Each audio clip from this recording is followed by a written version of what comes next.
மட்டக்களப்பா நாங்கள் எங்கள் முதல் அடையாளமோ தமிழ் கற்றுத் தந்த வீரம் அன்பும் உபசரிப்பும் எங்கள் பிறவி குணம். தேசிய தலைவர் வழியில் சாதி மத பிரதேசவாதம் இல்லாமல் வாழ நினைப்பவர்கள் எங்க உண்மையான மட்டப்பியானாக்கால். நாங்கள் என்றும் ஈர தமிழர்கள்.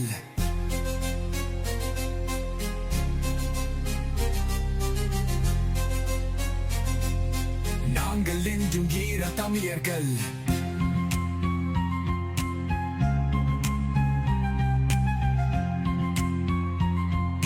நாங்கள் என்றும் ஈர தமிழர்கள். மட்டக்களப்பா நாங்கள் எங்கள் முதல் அடையாளமோ தமிழ் கற்றுத் தந்த வீரம் அன்பும் உபசரிப்பும் எங்கள் பிறவி குணம். தேசிய தலைவர் வழியில் சாதி மத பிரதேசவாதம் இல்லாமல் வாழ நினைப்பவர்கள்